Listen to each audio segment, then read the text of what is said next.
கமிட்டிக்கு நம்ம சார்பில் பேசுறதுக்கு நம்ம அப்பீராவுக்கான ஒரு ஏற்பாடை பண்ணுறாங்க. ஒண்ணு, சென்னை உயர்நீதிமன்றத்தில் மத்திய அரசு மாநில அரசின் பாட்டியா போட்டு எங்க சார்பில் பாதிக்கப்பட்ட ஒரு சார்பில் எல்லாமே ஏழை கூலி பாட்டாளி தொழிலாளிகள் இந்த முதலீட்டு பணத்தை பெறுவதற்கு எங்களால் உச்சநீதிமன்றத்தில் வழக்கறிஞர் நியமிப்பதற்கு போதிய பணம் இல்லை, பொருளாதாரம் இல்லை, ஏற்கனவே பெருத்த சிரமத்தை சந்தித்து வாழ்வாதாரத்தை இழந்து நிற்கிறோம். எனவே அரசாணை எங்களுக்காக பிறப்பிக்கப்பட்டு ஒரு தனி வழக்கறிஞர் ஸ்பெஷல் அட்வொகேட் சுப்ரீம் கோர்ட்டில் எங்களுடைய வழக்கில் அப்பீராளுக்காக நடவடிக்கை எடுக்கிறது ஒண்ணு. இந்த பணத்தை நாங்க போட்டதே மத்திய அரசு அங்கீகாரம் கொடுத்து முறையாக கம்பெனி சட்டத்தில் பதிவு செய்து நடப்பதுதான்.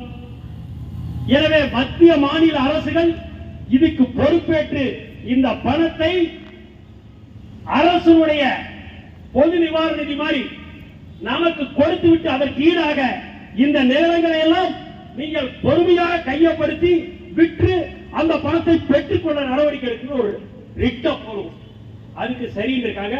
அது எப்படி பண்ணா எதுக்குற அவங்க 2 வாரத்தை பேசுவாங்க உங்களுக்கு. எனவே நான் உங்ககிட்ட சொன்னது இதே ஒன்னே ஒண்ணுதான். ஒரு மனிதன் வாழ்றான்னா 2க்காக தான் வாழ்வான். சொல்லுங்க, எதுக்காக வாழ்வான்? பார்க்கலாம். எதுக்காக வாழ்வான்? அப்ப எதுக்காக வந்திருக்கியா? பணம். நாம ஒண்ணு இலவசமாக போட்ட பணம். அல்லது காட்டுல போய் வேலை செய்யறோம், வக்கீல் வேலை செய்யறாரு, டாக்டர், எல்லாமே இருக்கு பணம். இது ஒரு வகை.